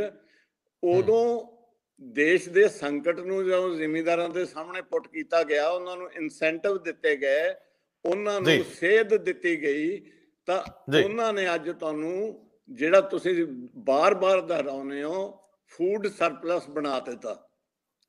ਅੱਜ ਵੀ ਜੇ ਚੁੱਪ ਚਪੀਤੇ ਲਾਅ ਪਾਸ ਕਰਨ ਦੇ ਪ੍ਰਕਿਰਿਆ ਚੋਂ ਨਿਕਲਦੇ ਹੋਏ ਇਹ ਜ਼ਿਮੀਂਦਾਰਾਂ ਨੂੰ, ਕਿਸਾਨਾਂ ਨੂੰ ਡਾਈਵਰਸੀਫਿਕੇਸ਼ਨ ਦੇ ਉੱਤੇ ਕੰਸਿਸਟੈਂਟਲੀ ਤੇ ਕਨਸਨਟ੍ਰੇਟਡਲੀ, ਮਤਲਬ ਲਿਆ ਕੇ ਕਨਸਨਟ੍ਰੇਟਡ ਲੈਵਲ ਦੇ ਉੱਤੇ ਕੰਸਿਸਟੈਂਟ ਲਗਾਤਾਰਤਾ ਦੇ ਵਿੱਚ ਜੇ ਉਹਨਾਂ ਨੂੰ ਸਮਝਾਉਂਦੇ ਕਿ ਅੱਜ ਮੁਲਕ ਨੂੰ ਇੰਟਰਨੈਸ਼ਨਲ ਲੈਵਲ ਦੇ ਉੱਤੇ ਕੰਪੀਟੀਟਿਵ ਹੋਣ ਦੀ ਲੋੜ ਹੈ, ਕਿਸਾਨੀ ਨੂੰ ਕੰਪੀਟੀਟਿਵ ਕਰਨ ਦੀ ਲੋੜ ਹੈ, ਤਾਂ ਮੇਰੇ ਵੀਰ ਇਹਨਾਂ ਕਿਸਾਨਾਂ ਨੇ ਹੀ, ਸਾਰੇ ਦੇਸ਼ ਦੇ ਨੇ ਤੇ ਖਾਸ ਤੌਰ ਤੇ ਪੰਜਾਬ ਦੇ ਕਿਸਾਨਾਂ ਨੇ ਜਿਵੇਂ ਗ੍ਰੀਨ ਰੈਵੋਲੂਸ਼ਨ ਵਿੱਚ ਚਿੜੀਆਂ ਦਾ ਦੁੱਧ ਲਿਆਤਾ ਨਾ, ਉਹ ਚਿੜੀਆਂ ਦਾ ਦੁੱਧ ਤਾਂ ਹੁੰਦਾ ਨਹੀਂ, ਪਰ PL 480 ਤੋਂ ਭੁੱਖਮਰੀ ਤੋਂ ਇਹਨਾਂ ਨੂੰ ਫੂਡ ਸਰਪਲਸ ਤੇ ਲਿਆਤਾ।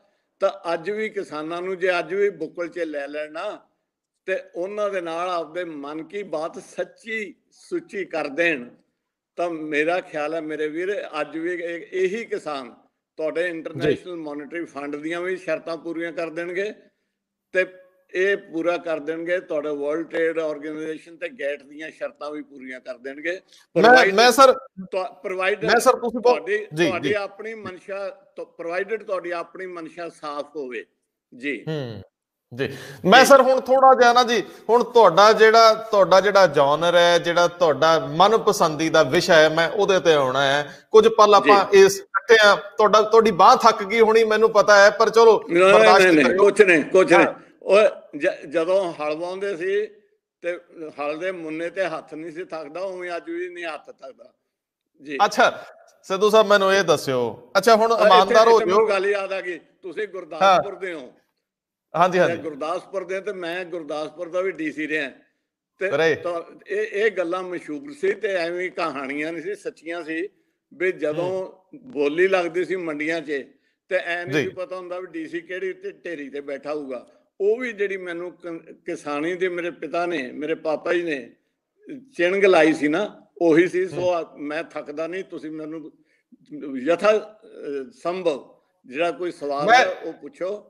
ਮੈਂ ਇੱਕ ਵਾਰੀ ਦੋਸਤੋ ਦੱਸ ਦਿਆਂ ਕਿ ਜਦੋਂ ਇਹ ਗੁਰਦਾਸਪੁਰ ਦੇ DC ਸੀ, ਹਾਲਾਂਕਿ ਮੈਂ ਤਾਂ ਇਹਨਾਂ ਕਾਬਲ ਨਹੀਂ ਸੀ ਉਦੋਂ, ਮੈਨੂੰ ਬਹੁਤ ਹੀ ਸਮਝ ਵੀ ਨਹੀਂ ਸੀ ਹੁੰਦੀ, ਜਿਹੜੀ ਗੁਰਦੁਆਰਾ ਸ਼੍ਰੀ ਕਰਤਾਰਪੁਰ ਸਾਹਿਬ ਦੇ ਲਾਂਘੇ ਵਾਲੇ ਪਾਸੇ ਨੂੰ ਰੋਡ ਜਾਂਦੀ ਹੈ ਨਾ, ਉਹਦੇ ਉੱਤੇ ਭਾਵੇਂ ਕਿਸੇ ਪੋਲੀਟੀਸ਼ੀਅਨ ਦਾ ਹੀ ਲੱਗਿਆ ਹੋਵੇ, ਉਹ ਜਿਹਨੂੰ ਕਹਿੰਦੇ ਪੱਥਰ ਲਾਉਣਾ, ਲੇਕਿਨ ਨੀਂਹ ਪੱਥਰ, ਲੇਕਿਨ ਉਹ ਸੜਕ ਨੂੰ ਕੱਚੇ ਪਏ ਨੂੰ ਗਾ ਕੇ ਕੁਲਬੀਰ ਸਿੰਘ ਸਿੱਧੂ ਬਾਰ-ਬਾਰ ਜਾ ਕੇ ਵੀ ਯਾਰ ਇੱਥੋਂ ਸਾਡੇ ਬਾਬੇ ਨਾਨਕ ਦਾ ਕਰਤਾਰਪੁਰ ਦਿਸਦਾ, ਇੱਥੇ ਬਾਬਾ ਪੈੜੀ ਵਾਹੁੰਦਾ ਰਿਹਾ, ਇੱਥੇ ਬਾਬੇ ਦੀਆਂ ਪੈੜਾਂ ਨੇ, ਤੇ ਇਹ ਪੈੜਾਂ ਨੂੰ ਹੱਥ ਲਾ ਕੇ ਵੀ ਵਹਿੰਦੇ ਰਹੇ ਆ, ਤੇ ਉਹ ਸੜਕ ਵੀ ਬਣਾਈ ਸੀ। ਸਰਦਾਰ ਨੂੰ ਸਲੂਟ ਕਰਨ ਨੂੰ ਜੀ ਕਰਦਾ, ਚੰਗੇ ਬੰਦੇ ਆ। ਮੈਂ ਪੁੱਛਦਾ ਹੁਣ ਸਵਾਲ ਜਿਹੜਾ ਮੈਂ ਪੁੱਛਣਾ, ਸਰਦਾਰ ਸਾਹਿਬ ਸੁਣਿਆ ਕਿ ਜਿਹੜੇ ਬਹੁਤੇ ਪੜ੍ਹੇ ਲਿਖੇ ਮਿਨਿਸਟਰ ਨਹੀਂ ਸੀ ਤੇ ਤੁਹਾਡੀ ਅੰਗਰੇਜ਼ੀ 'ਚ ਲਿਖੀ ਫਾਈਲ ਸਾਰੇ ਅਫਸਰਾਂ ਦੇ ਨਜ਼ਰੀਏ ਤੋਂ ਮੈਂ ਪੁੱਛਣ ਲੱਗਿਆ, ਤੇ ਜਦੋਂ ਮੰਤਰੀਆਂ ਦੀ ਨਜ਼ਰ ਇੰਜ ਫਿਰਦੀ ਵੀ ਸਾਈਨ ਕਿੱਥੇ ਕਿ ਕਰਨੇ ਆ, ਅੱਛਾ ਉਹ ਮਨ ਦੇ ਵਲਵਲੇ ਦੱਸੋ, ਉਹ ਮਨ ਦੀ ਅਵਸਥਾ ਦੱਸੋ ਜਦੋਂ ਹਾਸਾ ਮਸਾਂ ਰੁਕਦਾ ਰਿਹਾ ਹੋਊਗਾ। ਮੈਂ ਬੜੇ ਵਜ਼ੀਰ ਦੇਖੇ ਜੇ ਜਿਨ੍ਹਾਂ ਨੂੰ ABC ਵੀ ਪਾਲਿਸੀਜ਼ ਤੇ ਨਹੀਂ ਸੀ ਆਉਂਦੀ, ਤੁਸੀਂ ਜੋ ਮਰਜ਼ੀ ਘੜ ਕੇ ਸਾਈਨ ਕਰਾ ਲੈਂਦੇ ਸੀ, ਤੇ ਸਾਈਨ ਵੀ ਫਿਰ ਹੌਲੀ ਜੀ ਏਦਾਂ ਉਂਗਲ ਰੱਖ ਕੇ ਵੀ ਅਗਲੇ ਨੂੰ ਬੇਇੱਜ਼ਤ ਵੀ ਨਾ ਹੋਵੇ ਵੀ ਕਿੱਥੇ ਕਰਨੇ ਆ। ਸਾਡੀ ਇਹ ਤਰਾਸਦੀ ਕਿੰਨੇ ਚਿਰ ਹੰਡਾਈ, ਅਸੀਂ ਅਜੇ ਵੀ ਕਈ ਵਾਰੀ ਹੰਡਾਈ ਜਾਂਦੇ ਆ। ਇਹ ਮੈਨੂੰ ਦੱਸਿਓ ਅਫਸਰਸ਼ਾਹੀ ਦੀ ਉਦੋਂ ਮਾਨਸਿਕਤਾ ਕੀ ਹੁੰਦੀ ਆ ਜਦੋਂ ਮੰਤਰੀ ਇਹੋ ਜਿਹਾ ਪੱਲੇ ਪੈ ਜਾਂਦਾ? ਇੱਕ ਤਾਂ ਮੈਂ ਬਤੌਰ ਅਫਸਰ ਨਹੀਂ ਜਵਾਬ ਦੇਵਾਂਗਾ, ਬਤੌਰ ਸਮਾਜ ਦਾ ਇੱਕ ਬਸ਼ਰ ਹੋਣ ਦੇ ਨਾਤੇ ਜਵਾਬ ਦੇਵਾਂਗਾ। ਸਾਡੀ ਸਰਵਿਸ ਤੋਂ ਹੋਣ ਤੋਂ ਪਹਿਲਾਂ ਦੀ ਗੱਲ ਹੈ ਕਿ ਇੱਕ ਮਿਨਿਸਟਰ ਹੁੰਦੇ ਸੀ, ਉਹ ਕੋਹਲੀ ਉਹਨਾਂ ਦੇ ਨਾਮ ਨਾਲ ਸਰਨੇਮ ਸੀ, ਤੇ ਉਹਨਾਂ ਨੇ ਬਿਹਾਰੀ ਦੀ ਥਾਂ ਤੇ ਲੱਲੇ ਨੂੰ ਬਿਹਾਰੀ ਅਖੀਰ ਤੇ ਪਾਉਣ ਦੀ ਬਜਾਏ ਕੰਨਾ ਮੁਕਤਾ ਪਾਤਾ, ਕੋਲਾ ਬਣ ਗਿਆ। ਅੱਛਾ, ਉਹ ਜਿਹੜੇ ਉਸ ਵੇਲੇ ਦੇ ਫਾਈਨੈਂਸ਼ੀਅਲ ਕਮਿਸ਼ਨਰ ਸੀ, ਅਖੀਰਲੇ ਡੰਡਾ ਐਡਮਿਨਿਸਟ੍ਰੇਸ਼ਨ ਦਾ, ਉਹਨਾਂ ਨੇ ਕਿਹਾ ਜੀ ਆ ਕੰਨੇ ਦੀ ਬਿਹਾਰੀ ਕਰ ਦਿਓ। ਉਹ ਕਹਿੰਦਾ ਬਾਬੂ ਤੈਨੂੰ ਕਾਹਦੇ ਵਾਸਤੇ ਰੱਖਿਆ ਭਾਈ? ਤਾਂ ਇਹ ਤਾਂ ਸੁਣੀ ਅੱਛਾ ਇਹ ਤਾਂ ਹੈਗੀ ਆ ਸੁਣੀ ਸੁਣਾਈ। ਜਿਹੜੀ ਇੱਕ ਗੱਲ ਤੁਹਾਡੇ ਮੇਰੇ ਸਾਂਝੇ ਅਨੁਭਵ 'ਚ ਆਈ ਹੈ, ਲੌਂਗੋਵਾਲ ਸਾਹਿਬ ਦਾ ਤੁਸੀਂ 2 ਵਾਰੀ ਨਾਮ ਲਿਆ, ਉਹਦੇ ਰਸਗੁੱਲਿਆਂ ਦੀ ਬਦਨਾਮੀ ਵੀ ਉਹ ਭੋਗਦੇ ਤੁਰ ਗਏ ਵੀ ਅਖੀਰ ਦੇ ਵਿੱਚ ਰਸਗੁੱਲਾ ਖਾ ਗਏ। ਅੱਛਾ, ਤਾਂ ਉਹਦੇ ਵਿੱਚ ਜਿਹੜੀ ਲੌਂਗੋਵਾਲ ਅਕਾਰਡ ਨੂੰ ਮੈਂ ਪਹਿਲਾਂ 1-2 ਇੰਟਰਵਿਊ 'ਚ ਮੈਨੂੰ ਗੱਲ ਯਾਦ ਆਈ ਤੇ ਮੈਂ ਕੀਤੀ ਹੈ ਕਿ ਅਫਸਰ ਜਦੋਂ ਕੌਮਾ ਸੈਮੀਕੋਲਨ ਫੁੱਲ ਸਟਾਪ ਲਾਉਂਦੇ ਆ ਨਾ, ਜਿਹੜੀਆਂ ਆਪਾਂ ਪੰਜਾਬੀ 'ਚ ਕਹੀਏ ਜਦੋਂ ਬਿੰਦੀਆਂ ਸੁਰਖੀਆਂ ਲਾਉਂਦੇ ਆ ਤੇ ਗੱਲ ਦਾ ਮਤਲਬ ਹੀ ਬਦਲ ਦਿੰਦੇ ਆ। ਲੌਂਗੋਵਾਲ ਅਕਾਰਡ ਦੇ ਵਿੱਚ 26 ਜਨਵਰੀ 1986 ਜਾਂ 87 ਇੱਥੇ ਕਾਰਡ ਛਪ ਗਏ ਕਿ ਤੁਹਾਨੂੰ ਚੰਡੀਗੜ੍ਹ ਦਿੱਤਾ ਜਾਊਗਾ। ਬਿਲਕੁਲ ਬਰਨਾਲਾ ਸਾਹਿਬ ਚੀਫ ਮਿਨਿਸਟਰ ਸਨ, ਕਾਰਡ ਛਪ ਗਏ। ਤੇ ਸੁਣਿਆ ਤਾਂ ਸੀਗਾ ਵੀ ਉਦੋਂ ਤਨਖਾਹਾਂ ਵੀ ਕਹਿੰਦੇ ਚੰਡੀਗੜ੍ਹ ਪ੍ਰਸ਼ਾਸਨ ਨੂੰ ਪਹਿਲਾਂ ਹੀ ਦਿੱਤੀਆਂ ਸੀ ਕਿ ਮੁੜ ਕੇ ਤੁਹਾਨੂੰ ਪੰਜਾਬ ਦੇ ਹਵਾਲੇ ਕਰਨ ਲੱਗੇ।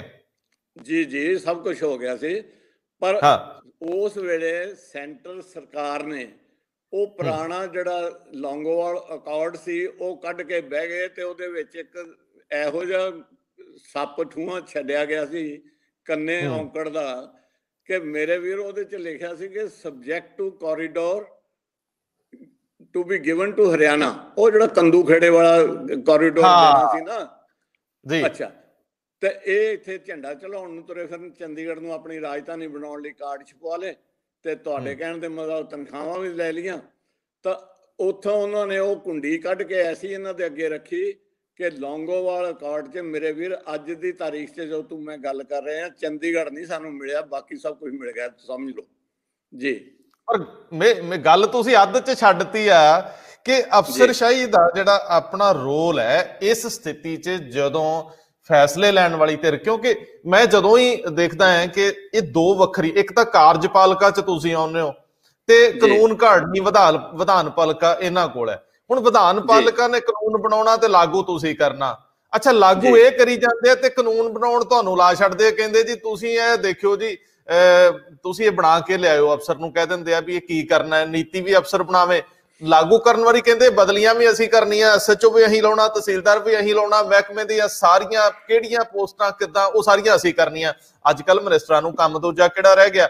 ਮੈਂ ਇਹ ਪੁੱਛਦਾ ਹਾਂ ਇਹ ਤੁਸੀਂ ਬਦਲ ਕਿਉਂ ਨਹੀਂ ਲੈਂਦੇ ਵੀ ਤੁਸੀਂ ਜਿਹੜਾ ਨੀਤੀ ਬਣਾਉਣ ਲੱਗ ਜਾਓ, ਵਿਧਾਨ ਸਭਾ 'ਚ ਬਹਿ ਜਾਇਆ ਕਰੋ, ਇਹਨਾਂ ਨੂੰ ਕਹੋ ਤੁਸੀਂ ਕੰਮ ਚਲਾ ਲਓ, ਜ਼ਿਲ੍ਹੇ ਤੇ DCPA ਲਾ ਦਿਓ, ਅੱਗੇ ਵੀ MLA ਹਲਕਿਆਂ ਦੇ ਇੰਚਾਰਜ ਸਭ ਕੁਝ ਆਪੇ ਹੀ ਕਰੀ ਜਾਂਦੇ ਆ, ਪੁੱਛਦਾ ਕੌਣ ਤੁਹਾਨੂੰ। ਹੁਣ ਮੇਰੇ ਵੀਰ ਮੈਂ ਤੁਹਾਨੂੰ ਇੱਕ ਗੱਲ ਦੱਸਾਂ, ਇਹ ਪਹਿਲਾਂ ਹੀ ਸ਼ੁਰੂ ਦੇ ਵਿੱਚ ਗੱਲ ਹੋ ਗਈ ਹੈ ਕਿ ਜਦੋਂ ਅਫਸਰ ਦਾ ਜਿਹੜਾ ਰੋਲ ਹੈ ਉਹ ਲਿੰਕ ਹੈ, ਇੱਕ ਬ੍ਰਿਜ ਹੈ, ਤਾਂ ਉਸ ਤੋਂ ਅੱਗੇ ਆ ਕੇ ਜਦੋਂ ਐਕਚੁਅਲੀ ਉਹ ਆਪਣੀ ਜੌਬ ਦੇ ਉੱਤੇ ਹੁੰਦਾ, ਨੌਕਰੀ ਤੇ ਹੁੰਦਾ ਹੈ, ਉਹ ਲਿੰਕ ਤੋਂ ਬਿਨਾਂ ਉਹਦਾ ਇੱਕ ਹੋਰ ਬਹੁਤ ਵੱਡਾ ਰੋਲ ਹੈ। ਲਿੰਕ ਨਾਲੋਂ ਵੀ ਮੈਂ ਕਹਿੰਦਾ ਵੱਡਾ ਰੋਲ ਹੈ ਜਿੱਥੋਂ ਗੱਲ ਸ਼ੁਰੂ ਹੁੰਦੀ ਹੈ, ਜਿਹੜੀ ਤੁਸੀਂ ਕਿਹਾ ਕਿ ਜਿੱਥੇ ਕਾਨੂੰਨ ਘਾੜੇ ਬੈਠਦੇ ਆ, ਜਿੱਥੇ ਕਾਰਜਕਾਰਨੀ ਬੈਠਦੀ ਹੈ, ਤਾਂ ਉਸ ਲੈਵਲ ਦੇ ਉੱਤੇ ਇੱਕ ਬੈਲੈਂਸਿੰਗ ਐਕਟ ਹੁੰਦਾ। ਬੈਲੈਂਸਿੰਗ ਐਕਟ ਇਹ ਹੈ ਕਿ ਜੇ ਕਿਸੇ ਪਾਸੇ ਗੱਲ ਉਲਾਰ ਹੁੰਦੀ ਜਾ ਰਹੀ ਹੋਵੇ ਤੇ ਉਸ ਗੱਲ ਨੂੰ ਬੈਲੈਂਸ ਕਰਨਾ, ਉਲਾਰਪਣ ਨੂੰ ਖਤਮ ਕਰਨਾ।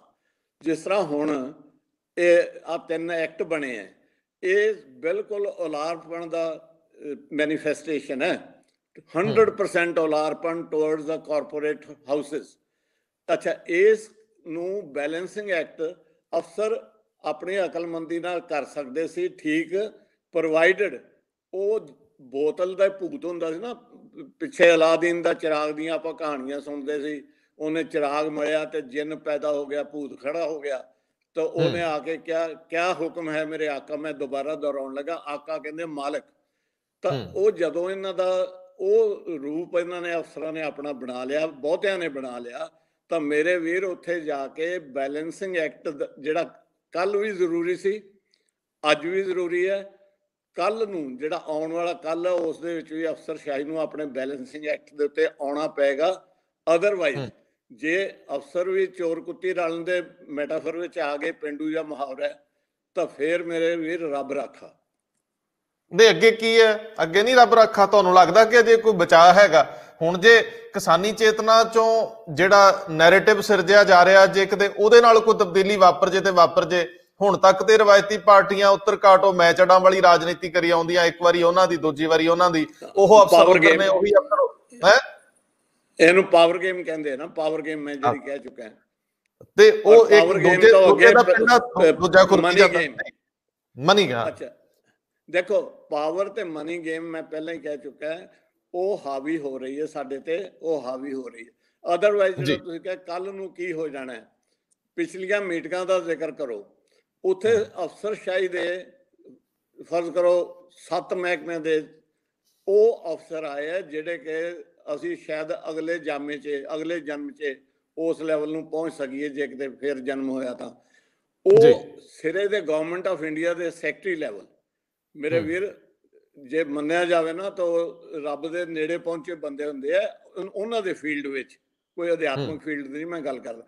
ਉੱਥੇ ਕਿਸੇ ਇੱਕ ਨੇ ਵੀ ਜਿਵੇਂ ਕਿਤੇ ਕਿਸੇ ਵੇਲੇ ਬੋਪਾ ਰਾਏ ਸਾਹਿਬ, ਲਖਨਪਾਲ ਸਾਹਿਬ, ਤੇ ਇਹ ਲੋਕ ਕਹਿੰਦੇ ਹੁੰਦੇ ਸੀ ਵੀ ਨਹੀਂ ਜੀ ਆਹ ਠੀਕ ਹੈ ਗੱਲ, ਆਹ ਠੀਕ ਨਹੀਂ ਹੈ। ਮਹਿੰਦਰ ਸਿੰਘ ਰੰਧਾਵਾ ਵਰਗੇ ਉਹੋ ਜਿਹਾ ਇੱਕ ਵੀ ਅਫਸਰ, ਯਾਰ ਉੱਥੇ ਇੰਨੀਆਂ 8 ਮੀਟਿੰਗਾਂ ਹੋ ਗਈਆਂ, 9 ਮੀਟਿੰਗਾਂ ਹੋ ਗਈਆਂ, ਕਿਸੇ ਦਾ ਜ਼ਿਕਰ ਨਹੀਂ ਆਇਆ ਵੀ ਕਿਸੇ ਅਫਸਰ ਨੇ ਕਿਹਾ ਵੀ ਨਹੀਂ ਜੀ ਆਹ ਗੱਲ ਤਾਂ ਜੀ ਰੱਬ ਲੱਗਦੀ ਆ, ਆਹ ਤਾਂ ਕਰ ਦਿਓ। ਉਹ ਬੈਲੈਂਸਿੰਗ ਐਕਟ ਦੇ ਵਿੱਚ ਅਫਸਰਸ਼ਾਹੀ ਦਾ ਬੜਾ ਵੱਡਾ ਰੋਲ ਹੈ, ਜਿਹੜਾ ਕਿ ਉਹ ਨਹੀਂ ਨਿਭਾਇਆ ਜਾ ਰਿਹਾ। ਨਹੀਂ ਤਾਂ ਇਹ ਐਕਟ ਪਾਸ ਹੋਣ ਵੇਲੇ ਇਹ ਕੋਈ ਨਾ ਕੋਈ ਰੋਕ ਲੱਗ ਜਾਣੀ ਸੀ, ਤੇ ਆ ਜਿਹੜੇ ਅੱਜ ਦੇ ਹਾਲ ਨੂੰ ਜਿਹੜਾ ਆਪਾਂ ਪਹੁੰਚੇ ਸ਼ਾਇਦ ਨਾ ਇੱਥੇ ਨੂੰ ਪਹੁੰਚਦੇ। ਮੈਨੂੰ ਲੱਗਦਾ ਸਰਦਾਰ ਸਾਹਿਬ ਅਸੀਂ ਅਗਲੀ ਵਾਰੀ ਲਈ ਫਿਰ ਮਿਲਣ ਦੇ ਵਾਅਦੇ ਨਾਲ ਹੁਣ ਵਧਾਈ ਲੈ ਲਈਏ। ਤੁਸੀਂ ਇੱਕ ਬਹੁਤ ਵੱਡੇ ਪਰਿਵਾਰਕ ਦਿਨ ਤੇ ਅੱਜ ਸ਼ਾਮਲ ਹੋ, ਤੇ ਮੈਨੂੰ ਪਤਾ ਹੈ ਕਿ ਤੁਹਾਨੂੰ ਹੋਰ ਜ਼ਿਆਦਾ ਤੰਗ ਕਰਨਾ, ਪੂਰੇ ਪਰਿਵਾਰ ਨੂੰ ਤੰਗ ਕਰਨ ਵਾਲੀ ਗੱਲ ਆ। ਸੋ ਦੋਸਤੋ, ਨਹੀਂ, ਅੱਜ ਵੱਡੇ ਬੇਟੇ ਦਾ ਜਨਮ ਦਿਨ ਹੈ, ਤੇ ਮੈਂ ਕਹਿੰਦਾ ਮੇਰੇ ਵੀਰ ਤੇਰਾ ਜਿਹੜਾ ਕੱਲ ਮੈਨੂੰ ਲਾਈਨ ਤੇ ਲੈਣ ਦਾ ਜਾਂ ਇੰਟਰਵਿਊ ਕਰਨ ਦਾ ਵਿਚਾਰ ਆਇਆ, ਇਹ ਜੀ ਮੈਨੂੰ ਲੱਗਦਾ ਵੀ ਇਹ ਗੱਲ ਕਰਦੇ ਕਰਦੇ ਕੱਟ ਹੋ ਗਿਆ, ਸਰਦਾਰ ਸਾਹਿਬ ਐਲੀਮੀਨੇਟ ਹੋ ਗਏ। ਹਾਂਜੀ ਹਾਂਜੀ ਜੀ, ਹੈਲੋ ਜੀ ਸੁਣ ਰਿਹਾ।